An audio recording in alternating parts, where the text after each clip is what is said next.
Good afternoon, everyone. Would like to welcome you all. Nice entrance there. Yes. Well, I've been harassed too many times in the past of starting late, but anyway, welcome to this joint meeting of the Ventura County Community College District Board of Trustees and the Personnel Commission of the Community College District. And so I guess formally I'll call the meeting to order. And at this time would like to ask Sherry Manley, the chair of the Personnel Commission, to lead us in the Pledge of Allegiance.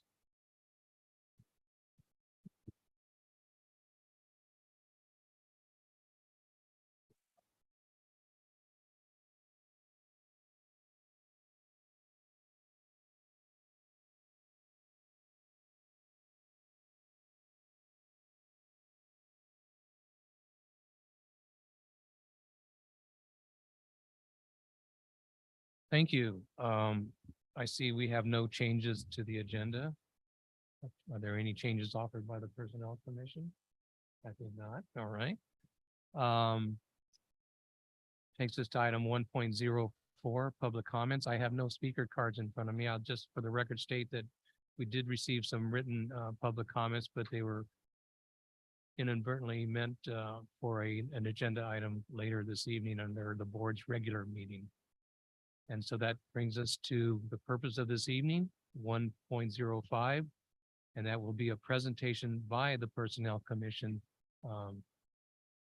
tonight. So I'll turn it over to Ms. Manley or whomever you have for the presentation.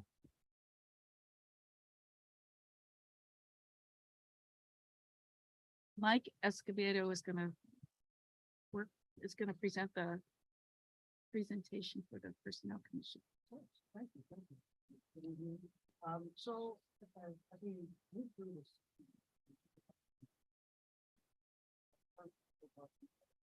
board appointee of the Personnel Commission volunteered to facilitate the discussion, but in no means should I be speaking alone. If you have any questions for yourself.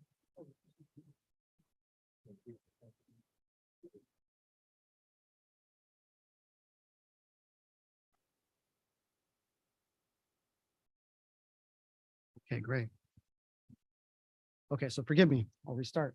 So although I've volunteered to facilitate the discussion, this discussion shouldn't be limited to myself. This would work much better if it's a dialogue as opposed to a monologue. So I'm happy to field questions as we march through this process, and you may direct them to either myself or either of my fellow commissioners, and we're happy to welcome that. And then the other thing that I just wanted to mention before I start marching through these slides is that oftentimes as I speak, I'm going to use the term we. And I want to be clear whenever I use the term we, who I'm really referring to is Director Ingley and her staff, because they're the ones who are really the boots on the ground doing a lot of the work within the Personnel Commission office. So I just want to make sure that credit goes to where credit is due. So that said, I'm happy to kind of start moving through this process and fielding any questions as they may come along. So, you know, we crafted our agenda very mindful of the letter that was received back in July 13th. And the intent really was to cover various aspects that were in alignment with the bullets on the letter. So the thought process as we march through the history of the commission, specific to Ventura County Community College District, talk about the role, our mission, vision, and values, which we're very proud of, our emphasis on our customers. We'll discuss some of our deliverables in the format of the work that we perform. And then we wanted to open up the conversation towards the end of the presentation to examine any proposed collaborations, because we're definitely amenable to those types of actions. So since there's a lot of academics in the House, and then, you know, in that spirit, I think it's very relevant to examine the proper historical context. So the merit system has been around for a very long time, you know, starting with the Han Dynasty and really progressing. It's a really fundamental aspect of United States history. So what does the merit system try to do? It tries to put people in the correct jobs. It promotes efficiency, due process, and those things. And we're going to touch on various aspects of that. And we're going to start with the what originated the merit system, specifically here at Ventura County Community College District. So California Assembly Bill 999 was passed, and I believe the Los Angeles Unified School District was the school district which facilitated that. And since that time, there's been the establishment of a little over 100 merit system school districts throughout the state of California. Of those 100 merit school districts, there are 7 community college districts, including the Ventura County Community College District, with the largest community college district in the nation, the Los Angeles Community College District being one of them. So it's relatively robust. The VCCD merit system was established formally in 1962 when it split off from the Ventura Unified School District. And the Ventura Unified School District we partner with, they have their own independent personnel commission who does work very similar to what we perform. And then I did add this 4th point because I just did want to emphasize that the facilitation administration of a merit system is in no way unique to educational institutions. So what do I mean by that? Cities, counties, most are governed by state operated local agency personnel standards, which are conceptually close to identical to the merit system pillars that we're going to be discussing this evening. So I just wanted to add that for context.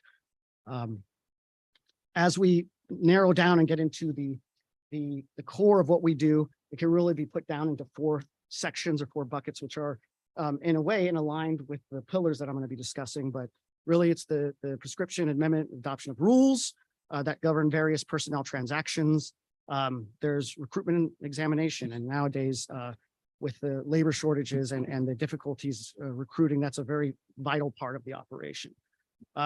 Related to that, we have classification compensation, and then the function of hearing disciplinary appeals. So I'll speak to all of these a little bit more and extrapolate as we march through the process. But if you hear anything and you want to stop, I'm happy to entertain questions as we go. And, it's important for me to emphasize that we, the commission, are just but one piece of the puzzle.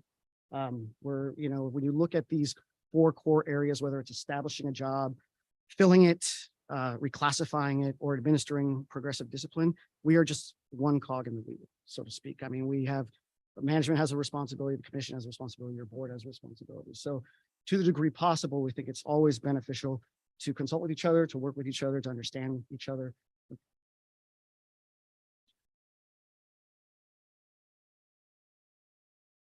Oh, yeah, no worries. Take your time.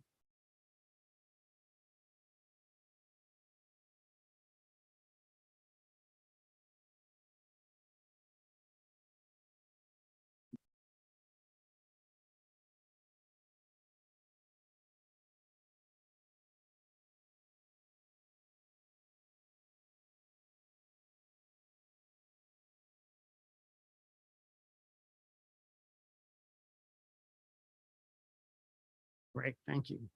So as I was saying, the Personnel Commission is just one piece of the puzzle. We share responsibility with the board of management, and the goal is to do so collaboratively and efficiently. To that end, now we're going to shift and I'm going to try my best to really explain what a merit system is, because we get that question frequently. And I thought for those who are more visual, putting it in the form of a structure makes a whole lot of sense. So the merit system is really a structure which consists of 4 pillars. And these pillars are essential components of an operation. And they have to do with staff, an organization's most vital asset, right? So the first pillar is hiring and promotion, making sure we're recruiting and recruiting the best and most diverse workforce that the community has to offer, or the nation has to offer in some cases. We're retaining employees. We're affording due process. So making sure that there's a fair and neutral process to ensure that the administration of progressive discipline and such is thoroughly vetted. And then efficiency. And as we go through this, I'm going to expand on each of these pillars and kind of give some examples and talk a little bit to what we, the commission, do, and more specifically what the staff do that we're very proud of. So we'll start off with the hiring. And at the core of its being, recruiting and filling positions based upon merit and fitness. But since the merit system has been in place for a long time, we have to recognize that we always have to evolve, and we have to change as the legal and regulatory landscape changes. So you see one of these bullet points on here, it talks about equal employment opportunity. That is the law, but we really go above and beyond that, because at the end of the day, our goal, and I'll get into that when it comes down to our deliverables, is to really have a workforce which is very diverse and reflects the community that which we serve. And with respect to the classified employees of the Ventura County Community College District, we are very close to reflecting the community we serve, although there's always room for improvement. So in that vein, I'll also expand a little bit further down the line about the process of establishing eligible lists. That is an area where there are a lot of questions, a very technical process, so a lot of nuances associated with that. And I'll also speak to some of the pre-employment examinations that staff construct, validate, administer, and evaluate. So that's our first pillar. Our second pillar has to do with retention. Now, there's a lot of robust research out there with respect to what causes good organizations to lose good people. And there's a lot of things that are shared. Oftentimes you've probably heard the old adage that people don't leave their organization, they leave their supervisor, because there might be a disagreement, there might not be clear expectations, and that might not be clear communication. Or the other most common element that is often identified is that there's no promotional opportunities. There's no room to grow. So recognizing that it's a vital part of the operation, how can we structure the classification plan to ensure that there's promotional hierarchies? How can we make sure that managers are trained and supervisors are trained in clear expectations and communication practices? Those are all things that are part of a vital merit system. And I spoke to this already, but I think, one of the values of having a personnel commission is, due process, clear expectations, consistency across the board with respect to managers and supervisors, and really serving as an independent review. In my short tenure sitting on the commission, we haven't seen many disciplinary appeals, but I can say that the one that we did see was very clear, and we were in consensus with the board with respect to how the process is managed. And really, it's just a third independent body to verify that that all is copacetic. So it is one of our fewer or less prevalent arms, but very important nonetheless. And then finally, my favorite pillar is efficiency. And what do we mean when we say efficiency? The primary focus associated with that is the maintenance of the classification plan. So are people classified appropriately? Are they working within the right jobs? Do we have the right classifications? Do we need to consolidate classifications? Are there issues that result from transfer, from layoff, those types of issues? Like it's one thing to just maintain a classification plan, and it's another to manage it. And I'm confident to say that Andrea and her staff manage it really well. We make sure that salaries are competitive so that there are no recruitment and retention issues when we get ahead of those issues before they come issues. And in the event that where we struggle and we can't find the people that we're looking for a specific classification, I'm thinking something like nurse practitioner, something like that. We have the data. We've looked at the data and we make solid recommendations based upon market data to make sure that we're competitive within that market.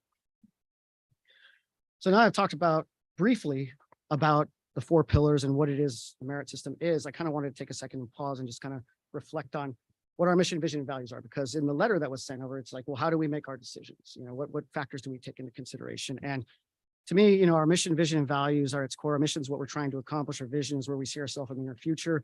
And then our values are how we do it. So there's a lot of research out there that talks about how, people don't buy what you make, they buy how you make it. So we think that we're not just producing deliverables, we're doing it in a very specific way that sends a direct message to our customers.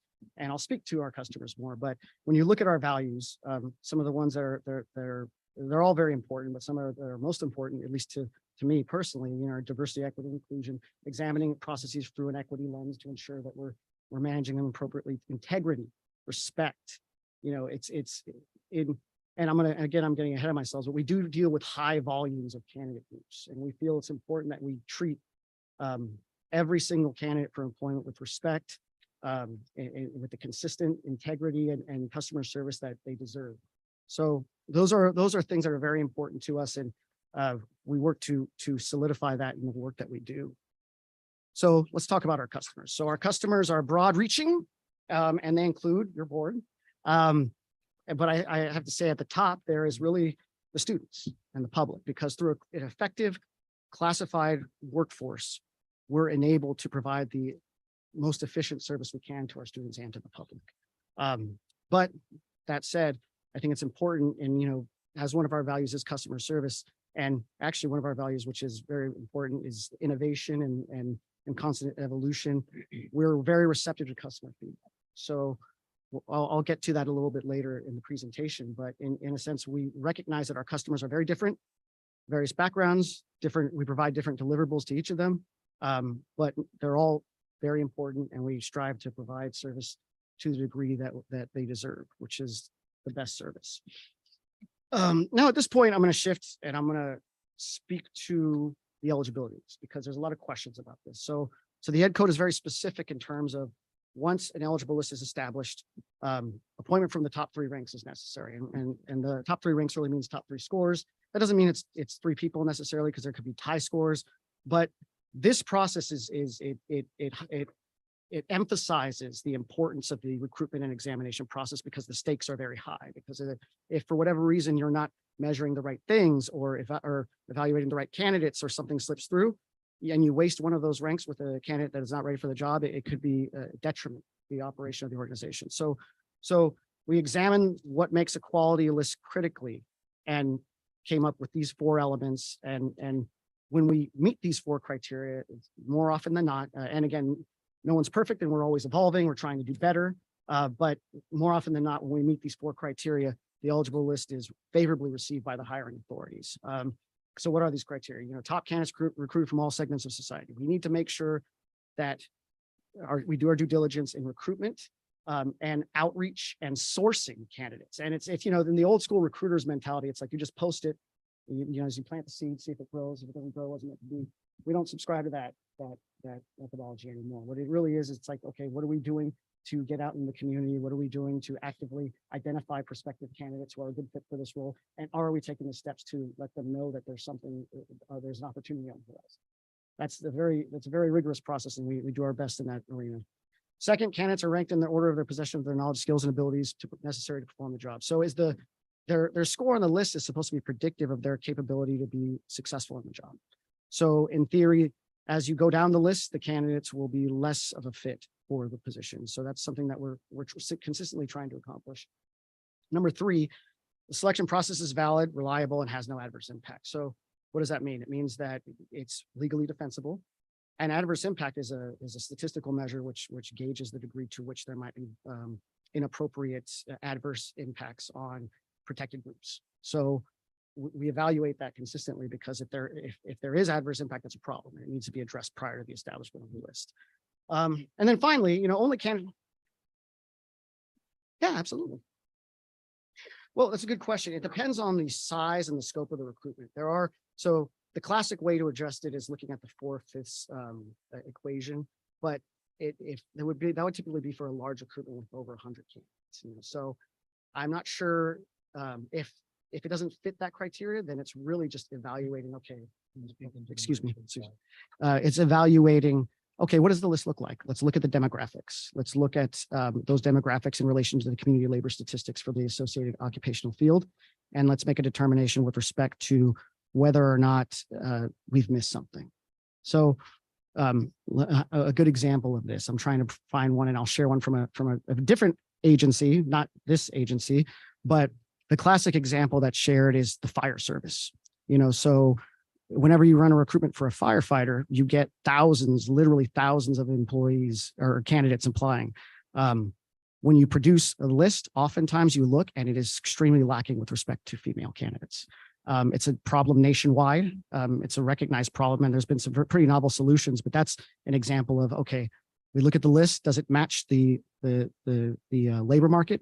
And if it does or does not, what remedies can we apply? Mm-hmm.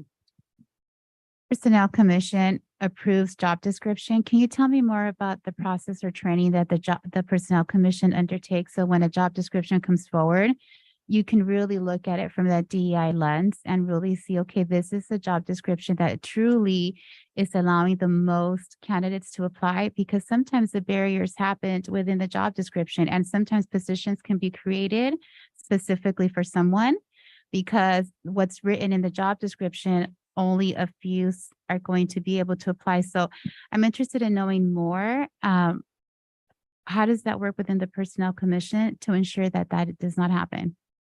No, and that's a great question. It's a relevant question. I think it's case specific. So let me speak globally to some of the measures that we take to ensure that our class descriptions are inclusive.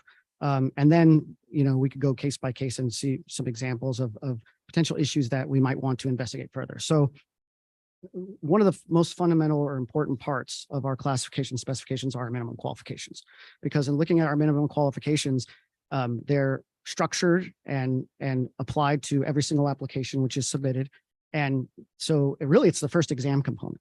So when we craft those minimum qualifications, we take a couple of factors into consideration. One is how can we be inclusive to allow as many folks into the door to compete in the process? But then the other is you have to balance that with the emergent demands of the job, so I'll give you an example. And when you have an accountant recruitment, when you go to the subject matter experts, they might say, oh, you have to have an accounting degree with 30 units of undergraduate accounting, including fund accounting, something of that effect, right? Well, okay, if you take the subject matter experts recommendation and you run with it, what you'll find is that there is some adverse impact because there's not a lot of people who have that type of degree, right? So really the fundamental way to approach it is to examine, are there any other alternative ways to qualify? Perhaps someone who has some practical experience, but not that those specific units, can the experience be substituted for the education on a year-for-year basis or vice versa? A lot of our class specifications have various options, three options or so of qualifying. So that's one example of how we try to foster DEI efforts when we review class specs. And again, when I say we, I'm focusing on the staff in this room. Another thing that it's a little bit further down in the presentation, but I wanted to speak to is there's been some research that shows that when you highlight specific language in the form of duties and required knowledge, skills, and abilities within job descriptions, that it highlights the organization's commitment to DEI. So recently, earlier this year, we approved, after some discussions and review, the addition of 2 duty statements and 2 ability statements, which have been added to all of our classified job descriptions. So moving forward, whenever there's a recruitment which is held for that position, there is language in there which reflects that the organization is committed to DEI efforts. So those are 2 examples, but the honest truth is that we're always trying to evolve. We're always trying to do better. Let me add to that. Yeah, absolutely. Yeah. Good afternoon, Danny Carrillo from SEIU, representing the classified unit. I might add that, the committee members of the Personnel Commission have very good, strong backgrounds in the work that we're supposed to do. Matt comes from class and comp in the county. Commissioner Manley works in HR, and I have a background in both. So we know what to look for. And with Director Ingley and her staff direction, it's been working really good. So we're aware of that. And I know I'm aware from background and my past that there isn't a job description created just to suit candidate A, for example, or the incumbent. Thank you. And just to reiterate, there are times where, these are judgment calls that we make in collaboration with our subject matter experts. If we get it wrong, that's why we take revisions, and a good number of revisions to the commission, because sometimes there is evolution which is necessary. Danny said. So I'm thinking in the future, is there procedures that we have in place or that the Personnel Commission has in place in the event in the future, and we have commissioners who don't have that background, but there is something that was stayed in place that somebody can revisit and say, this is how we conduct business? Because what I'm looking at, it's great that we have that knowledge, but what happens, when for some reasons you're like, I can no longer volunteer to do this. And we bring in another personnel commissioner who has the heart to volunteer to put in the time, but they might not necessarily have that knowledge or that background. Is there something in place already, or maybe something to in the future, just to have something there? Because I like what I'm hearing and just the work that is taking place. And I would just not want to lose it in the event that somebody says I can continue doing this, but that at least the work continues moving forward from the Personnel Commission. I'm sure there's some options that can be formulated. I mean, from the respective time, I don't want to think out loud, but we could make some recommendations. So moving on, I think going away from the eligible list, and this slide is strictly dedicated to really giving kudos to the staff. I've talked a lot about the work that they do in the form of conducting classification compensation studies, in the form of recruiting, in the form of developing examination procedures. But what I haven't shared is that they actually utilize a very novel competency modeling approach to job analysis, which is something that it's a very high industry standard. A lot of Fortune 500 companies utilize this approach. It allows for a very measured approach to job analysis, and it's necessary because we're trying to produce eligible lists which are reflective and predictive. But at the same token, given our background in HR, I could say that a lot of organizations don't have the resources to utilize competency models. So I just wanted to give kudos to the staff that they are using stellar practices and they're constantly evolving, and I credit them for that.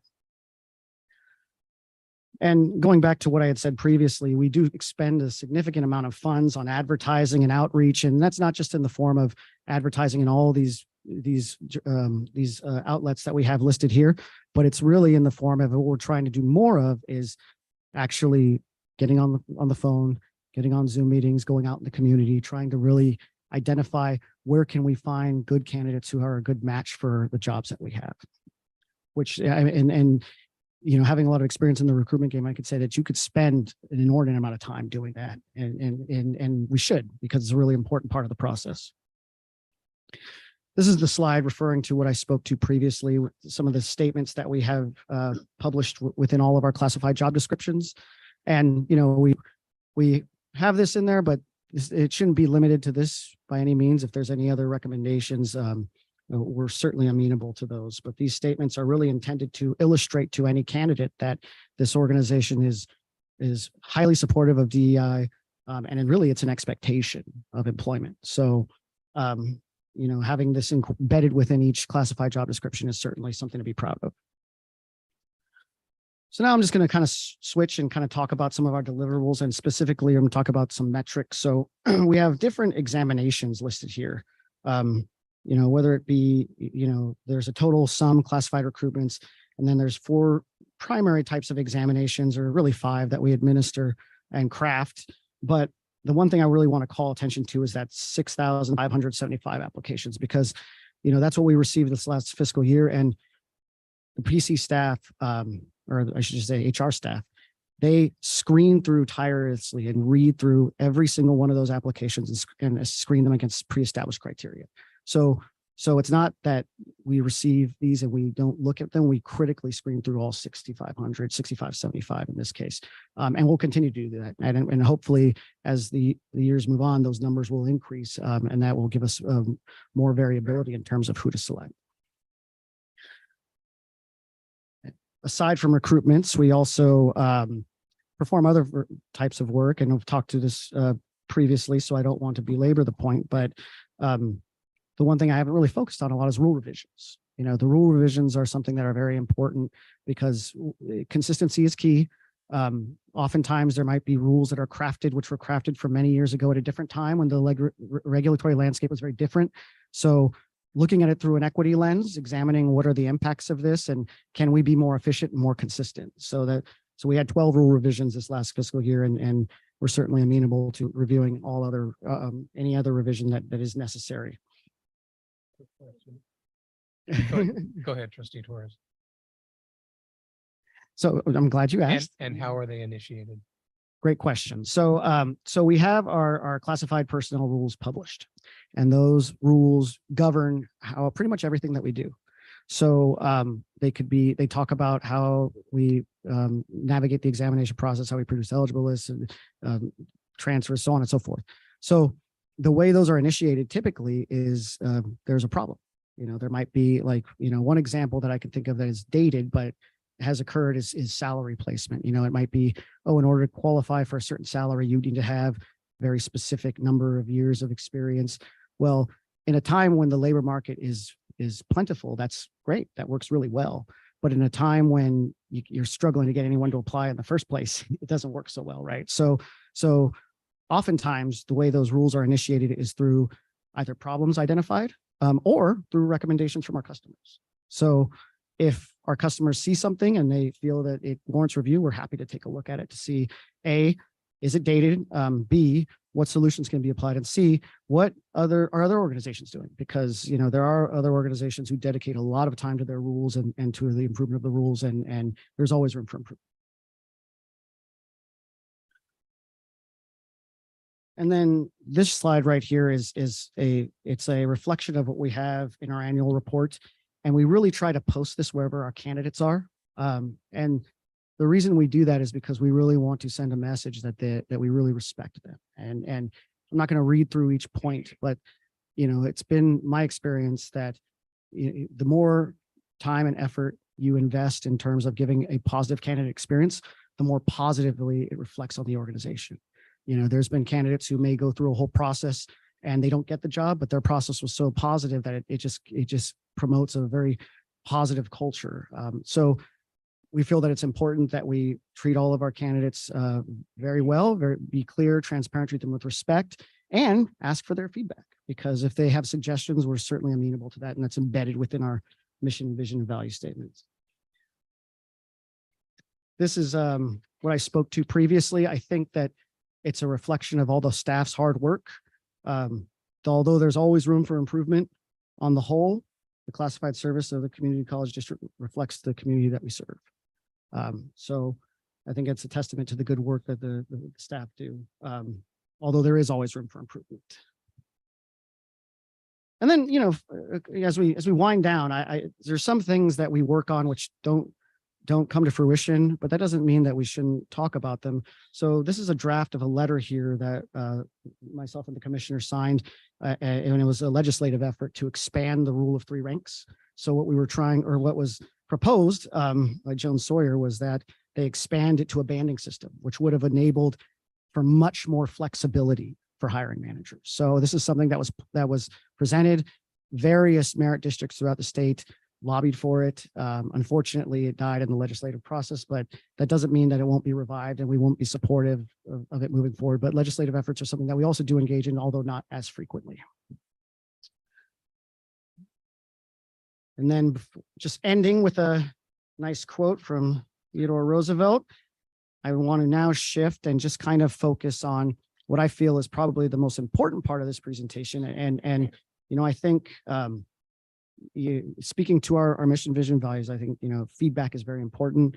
I would like to personally say that myself, I would volunteer to speak with anyone who has an idea, anyone who, because I feel that, you know, idea generation is essential for process improvement. So if there are opportunities for collaboration, we're all for hearing them. We just don't know what those opportunities are, and we're receptive to any ideas. Thank you. Thank you. Thank you. Very comprehensive and very quickly done too. And you know, in our planning meeting, we do have for the viewing audience a hard stop at 6 o'clock because the board has to convene into open session for a time certain item. So thank you for doing a stellar job with that presentation. Does anybody else have any questions? The Personnel Commission? Yes. Trustee Chancellor. I'm curious, does the Personnel Commission look at within our district the amount of provisional and short-term hires that we have? And are there safeguards? Because every month we approve large amounts of people working anywhere from 1 month to sometimes up to almost a year. Is that concerning to the Personnel Commission at times that these positions look and feel like temporary or longer term positions versus something that an emergency situation, we need someone to fill in here, something of that nature? Would you like me to, or would you? So, yeah, so I'm happy to field that question. Yes, that has come up in the past. And as a matter of fact, our director did prepare a report in a recent meeting. I do not recall the specifics associated with that, but yes, that is something that we are concerned in. And you know, it's interesting because I think it's an artifact of a lot of organizations where you have extra help folks. And I think what drives a lot of it is the leave of absence process, right? Because there's protected leaves in California. People go out, work needs to get done. And oftentimes those leaves don't have definitive ends, you know what I'm saying? So, but yes, no, this is something we do look at. Thank you for that. Is it possible to walk us through, because I understand the big picture and thank you for the report and presentation, but is it possible to walk us through what it would look like for an employee that was recruited or saw the advertisement and made a decision to apply for a classified job? The different steps that they would incur. Yeah, an existing employee, correct? Yeah, so we advertise all of our jobs. They're all available online, and we do our best to shout from the rooftop, so to speak, so that all employees are aware of that process. Typically, they'll submit an application. verification will be received, that the applications are received, and then they'll be in touch with one of our analysts who will oversee the recruitment process. It's hard for me to expand on that further without, because I think case by case, it might be a little bit different contingent upon the process. And Director Ingley, if I'm putting my foot in my mouth, please stop me. But I think that's a basic overview of how it works. When does the exam take place? And within that process, is there an exam for each individual job description, or are there general exams that oversee numerous different jobs? Would you like? Sure, yes. So we do have specific examinations catered to each classification. If you, to just answer the process in broad terms, so they apply, they get a response that we've received their application. And then always the next step is screening for minimum qualifications. So for the classified service, our human resources analysts do that themselves. So those 6,575, they screen each one of those applications for the minimum against the minimum qualifications. From there, the candidate would receive a notification. Either they passed, they met the minimum qualifications, or they didn't.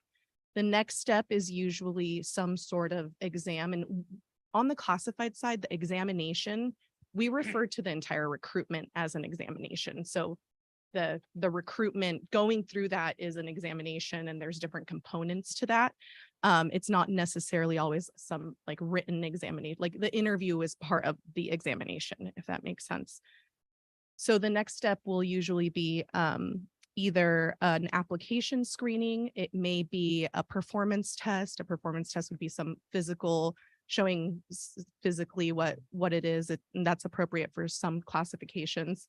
It can be a written test. It could be, so that there are various forms of our first level. And then the next level, and depending on how many candidates, we may or may not have that first level. And then the next level is almost always a technical interview. Our technical interviews in the merit system, they have to be panel. We have to have at least 2 subject matter experts per education code. So if we're interviewing for plumber, we would have at least 2 plumbers interviewing, whether they work within the district or not. And they cannot be the hiring supervisor or somebody that's going to fill for that position. So they have to be really, we're really rating their technical expertise. In this district, we call it technical interview. Other merit systems call it like oral exam, because really that interview is all based on the knowledge, skills, and criteria, or knowledge, skills, and abilities that are required for the job. And then after that, they go on an eligibility list, with which Commissioner Escobedo already explained. And the hiring manager then gets to see the top 3 ranks for their final interview, and then they make that choice. So the commission, the office of the commission produces a list. From there, they give it to the hiring manager, and the hiring manager chooses who they're going to hire from there. Thank you. Does the hiring manager make that decision independently? It depends. So the hiring manager may choose, so that's like a district, or like a district process. They may include other people. That some hiring managers choose to have a panel. Some hiring managers choose to include other subject matter experts, and some interview alone, I think. Okay. So, okay. Do we track on the data side, do we track internal applicants versus external? And then do we also track like any in the realm of nepotism and family, close friends, things like that with our pool or applicants? I wouldn't say we track those things. However, us being a merit system, every single opportunity, everyone needs to go through the entire process. So if for internal applicants, for example, we have to post it to the public, and they have to apply and go through that rigorous process, just like an external employee would. Okay. And last question, where in the process do we seek out or check references or their past performance at their previous employment? The final candidate goes through reference checks. The final candidate. Yeah, and the hiring manager does those reference checks. The hiring manager. So there's not HR, for example, is not involved in that process. So let's say, for example, someone from our business services department or any of the departments is independently interviewing the final 3 candidates. And they are also independently doing background checks. That's correct. And then so there's a form with the reference. And that comes to human resources, like telephone reference checks. And so we review that and we review the form that the hiring manager has submitted. I'm just unclear. That seems like a very HR job description to do. And to put that on somebody that maybe doesn't have the HR experience, that seems concerning to me. Right. Go ahead. I'm sorry. I was going to say, and that piece is outside of the merit system, right? And that would be outside of the jurisdiction of the Personnel Commission. So once the Personnel Commission produces the list, really now we're on the side of something that would be under the board or If in fact we approved hires, but we ratify them. So, okay. Thank you for those questions or answers. Yeah, I have a question. So I'm thinking there are reference checks and there are reference checks, and are there some early in the process, like checking for a valid certificate or education or something like that, or past employment, confirming past employment? Yeah, absolutely. So we do, our application process is quite rigorous. So we do ask for experience and education in that process. Human resources, like for the selected candidate, we will make sure we get the official transcripts at the end. So we don't do that as a barrier to employment at the beginning. They can submit their unofficial transcripts, but once they're hired, we do check for official transcripts. So yeah, there's various parts where we would look at their experience and education throughout the process. And sometimes that's evaluated through an application screening. And then as far as reviewing any application or applicant that submits, I guess, a argument for meeting minimum quals, that doesn't hinder the process from moving forward, does it? I mean, It may. it may. So Okay. it will, So- it will depend. So at every step of the process, so when, like I said, when they receive a notification that they didn't meet minimum qualifications, at that point, the candidate has a right to appeal. And so there's different ways that they can appeal, but it'll depend. So sometimes an request for review or an appeal will lead us to an internal investigation. And if that's the case, we will hold up the recruitment while we're investigating whether the appeal has any basis. So for example, let's say hypothetically, one of our analysts screened someone out for not having 2 years of experience in a certain area. If that candidate were to appeal, we would take a look at their application again. We would make sure we would have another analyst look. It would come to me as the director, and we would make sure that that decision was in fact correct. And when it's not, and sometimes it's not that simple. But depending on how that investigation is going, we may say, okay, hold up before we go into technical interview, because we may have this other candidate that in fact meets. Thank you. I think you just provided the answer to the crux of my question right there, that no one would be penalized by entering that process of minimum quality. Absolutely not. And that it all stays within the Personnel Commission staff. So the hiring manager would not even know if somebody submitted an appeal. That all stays within Personnel Commission staff. Trustee Torres? So looking into some of the classified positions and listening to a comment that Danny made earlier about the Personnel Commission having this background knowledge and being able to really look at things from that lens, the human resource analyst, are they the ones that are screening the applications and and do they make those decisions if people are going to move in the next step?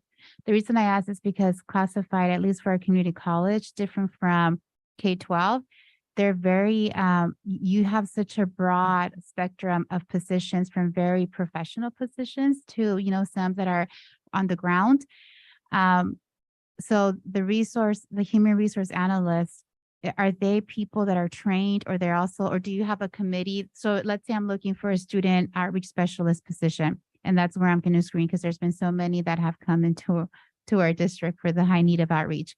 So do you have current outreach specialists that are also looking, and they're doing the part of the screening? So they're looking at applications and being able to determine minimum quals, but so there's that kind of that diversity of also a thought and knowledge of experience that maybe somebody who isn't doing the job might miss, and just, does that make sense? Yeah, absolutely. So yes, there is. The human resources analysts generally do the minimum qualification screening.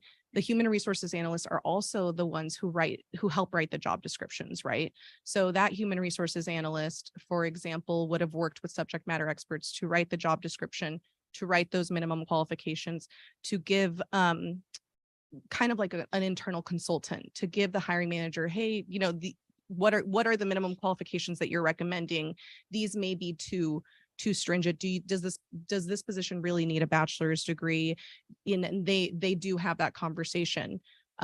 So a lot of times our same HR analysts who've written the minimum qualifications are screening for those minimum qualifications, because they'll be assigned that job, that recruitment. When we have very technical or, more technical positions, for example, I think Mr. Watkins would know in IT, and our analysts have no idea what SQL or something means, then we will have subject matter experts assist us with that minimum qualification screening. So whenever there is like a doubt from our HR analysts, they definitely include our subject matter experts.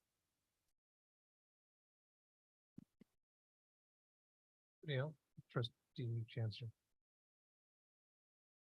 Well, I guess I'm just a little curious on the Personnel Commission side, if you all are comfortable with the process that was laid out, all of these efforts and work go in to make sure it's fair. And then it gets to our side of the house, so to speak, on the board, on the operations, and potentially it can be one manager that is interviewing independently, individually, and is also doing the background checks individually and independently, that may or may not have HR experience to do that or training, and they're making the final selection. It just seems very thorough on one side and then very independent and individual on the other side. So if I may speak for myself and probably the rest of the commission, we do feel comfortable with this process. As noted earlier, Director Ingley and her team do a great job. And some of the questions that you're bringing up now are some of the questions that we ask of Director Ingley and her staff. And oftentimes, if there's going to be a proposed change to a job description, then like Director Ingley said, a subject expert will be present, either from HR, a lot of times it's HR analyst, but sometimes we've had some directors or other positions that have come in to speak to answer any questions we may have. So, and I just want to clarify that, in one of the slides, and this was a concern of mine, it was kind of goes to your question. It says that the Personnel Commission administers exams. We personally don't do it. We do it as a body. And so they bring to us what the list is, or these are the proposals, that kind of thing. So very detailed reports that we get and every month, and we go from there. But I don't know if anybody else has anything to say, but we feel comfortable how it's been working. I don't know if that's on. Okay.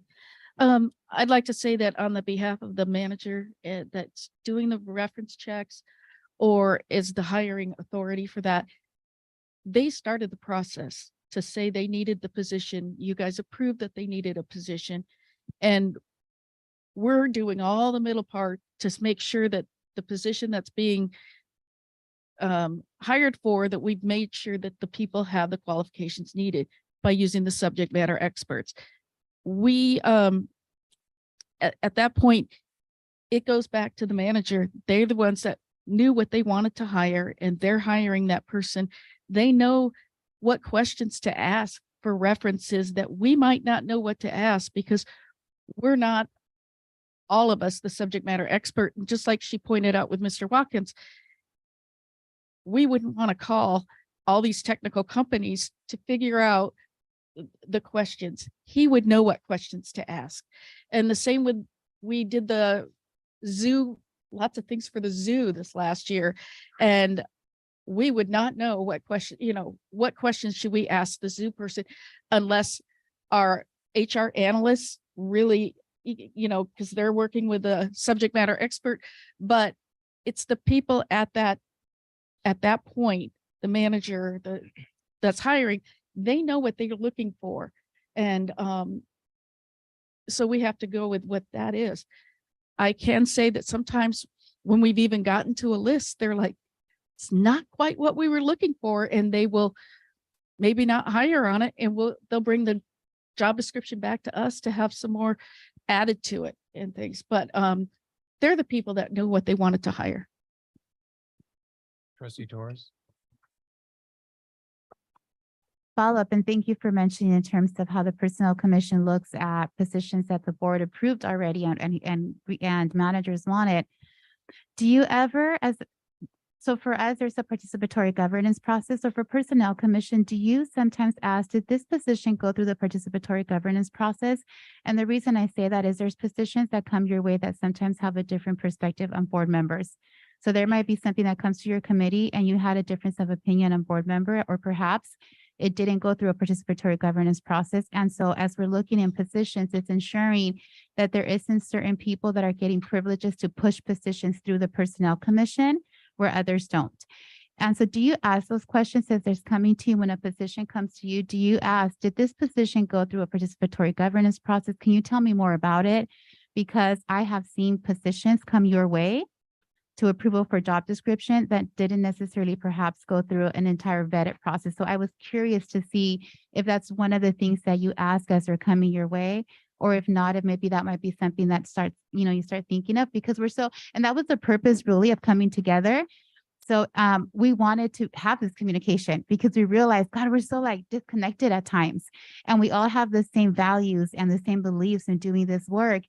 But sometimes we're not connecting, and there's things that the Personnel Commission might have no idea. Oh, we didn't even know there was a difference of opinion on certain positions regarding the board. Let's maybe we need to deliberate a little bit more, or maybe we can shed some light. And so there's been times where I have listened to your meetings because I'm curious to see your deliberation process.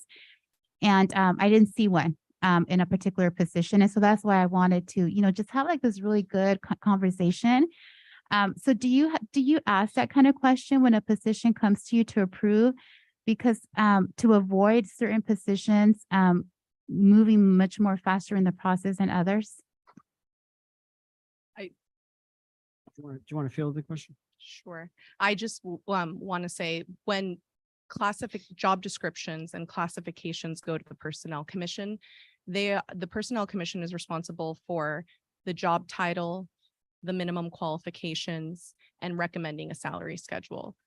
It would be outside of the jurisdiction of the Personnel Commission to ask questions regarding position approval.